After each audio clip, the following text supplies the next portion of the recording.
What's going on, y'all? This is Jon B. Jon B rose to fame as a songwriter before embarking on a solo career.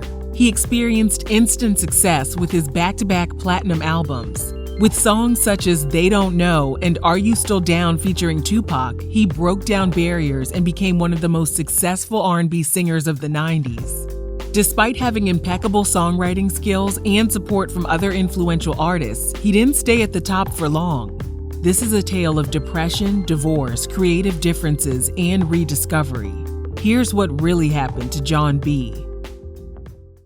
Jon Buck was born in Rhode Island on November 11, 1974. When he was 4 years old, he and his family moved to Pasadena, California.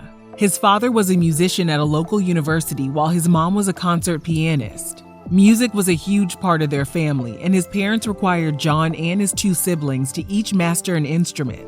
His younger brother played the cello, his sister learned how to play the violin, and when he was in 4th grade, he taught himself how to play the keyboard, guitar, and drums. Classical music was the only music his parents allowed in their home, but Jon's grandparents owned a record store, and that's where he came across vinyl records by the Beatles and the Bee Gees. He fell in love with funky beats and smooth, soulful voices.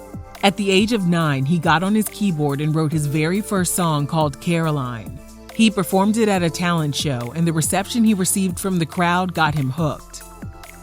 Things took a turn when he enrolled at John Muir High School. Because he loved to hang out with his friends and dance, he would go to all the parties where R&B music was being played. But some of his fellow classmates weren't happy that a white boy was embracing their culture. During his episode of Unsung, Jon said that the teasing was really rough and became too much for him to handle. His parents pulled him out of school and enrolled him at LA County High School for the Arts. He was still rejected by some students who believed he was faking his love for Black culture and music, but he finally found acceptance with a group of tight-knit friends. He told the LA Times that the positive response he received from his peers during talent shows and school performances encouraged him to keep writing music. One day, he went to a friend's house and they listened to records by Keith Sweat and Gerald Levert. But it was Babyface's voice that really caught Jon's attention. He knew he wanted to write heartfelt songs just like that one day. At school, he joined the gospel choir, which was taught by a woman who was a former member of the 60s R&B group The Fifth Dimension. Jon told the Electronic Urban Report that she was the one who taught him how to sing correctly. Jon said the experience really helped him believe in himself as a vocalist. It was during his teenage years that he met his girlfriend and fellow singer, Music Galloway. At the time, he had no idea their rocky relationship would be the source of inspiration for one of his greatest hits. While other 17-year-olds were preparing for graduation, Jon had his sights set on superstardom. With some help from his dad, he built a mini studio in his home. Then they shopped his demo around the LA recording industry. According to the New York Daily News, he got turned down time and time again. Jon said most of the companies were okay with him writing songs, but they wanted him to stay in the background and never be seen. He started to believe that maybe becoming a performer wasn't in the cards for him, but he continued writing and producing music. Soon enough, everything changed. A BMI representative gave Jon and his dad the heads up about a new company called Yab Yum Entertainment, which was founded by Babyface's wife, Tracy Edmonds. Tracy told the LA Times she wasn't concerned about Jon's race. It was his songwriting skills that immediately impressed her. She added, "I knew that with careful career planning, he was an artist who could be accepted by both the R&B and pop audiences, regardless of color." Jon told the New York Daily News he had a 2-hour meeting with Tracy and Babyface where he shared his dreams and the kind of records he wanted to make as a songwriter and producer. His vision was so inspiring, he not only got signed to Tracy's Yab Yum Entertainment as a writer, but Babyface helped him land a recording contract with Sony Epic as well. Babyface and Tracy hatched a plan to get Jon's feet wet in the industry by building his relationships with established artists. Babyface set up production opportunities with Color Me Bad and After 7. Jon told the New York Daily News he wasn't sure if people would take him seriously since he was so young, but he immediately discovered that other musicians respected his opinion and his talent. Then it was time for him to record his solo project. Babyface wrote the song Someone to Love, and when it came time for Jon to record, Babyface decided to hop on the track and turn it into a duet. In 1995, Jon released Bonafide, and the album was certified platinum. Someone to Love received a Grammy nomination, and Pretty Girl rose to the top of the charts. He went from being the guy who sounded like Babyface to a star in his own right. Because of the success of Someone to Love and Pretty Girl, the label decided he should cross over and experiment with pop music. Jon was hesitant to move away from his passion, so he pushed back and began crafting the sophomore album he knew his fans would love. Behind the scenes, he was dealing with a very tumultuous time in his life, and his relationship with his girlfriend Music was rockier than ever. He wrote the song They Don't Know as a way to express the rumors that were tearing their relationship apart. When his 1997 album Cool Relax was released, They Don't Know reached number 2 on the R&B chart, and the track Don't Say reached number 34 on Billboard's Hot R&B chart. But it was the track Are You Still Down featuring Tupac that made Jon feel like he was finally accepted as an R&B artist. His third single was the track I Do, What You Say, Boo. He made sure the music video for the song reflected his real life and his interracial relationship. The song hit number 18 on the R&B charts, and Cool Relax was certified double platinum.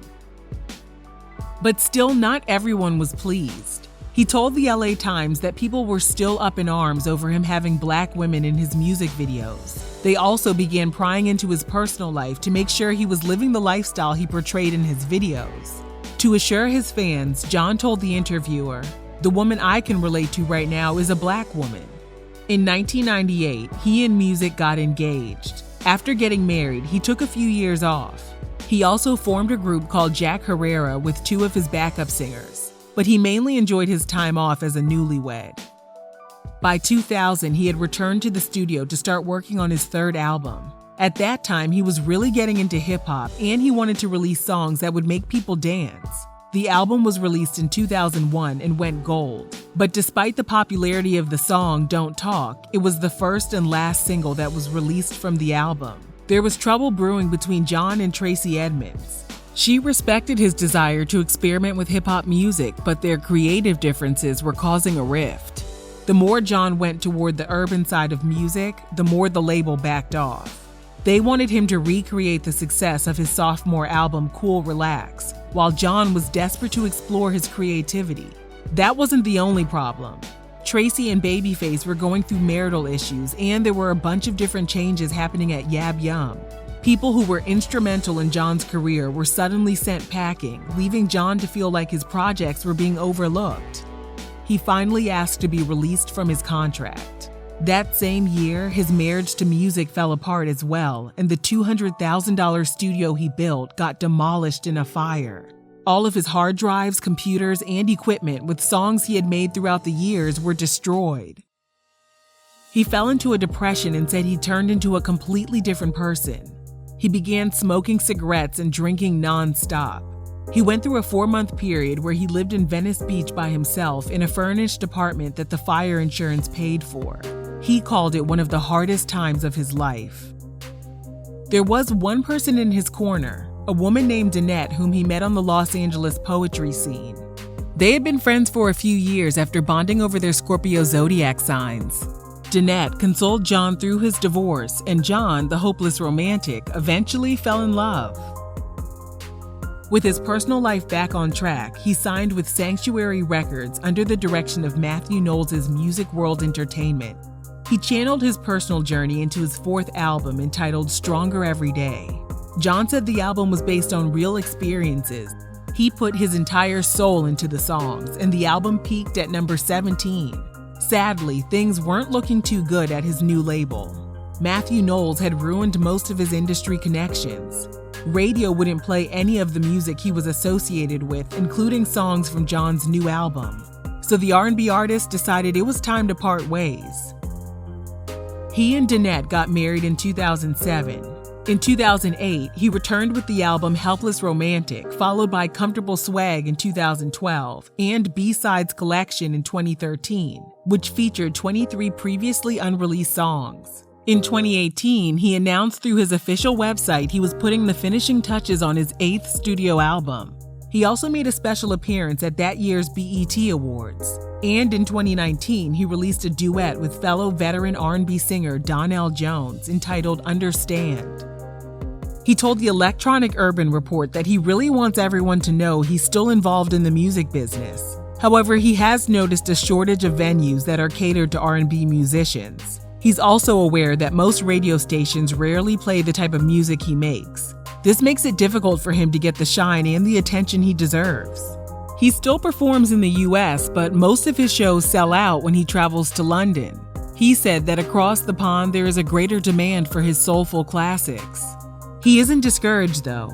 He knows the industry is constantly changing, but it's his talent, his drive, and his passion to create music that will forever remain the same.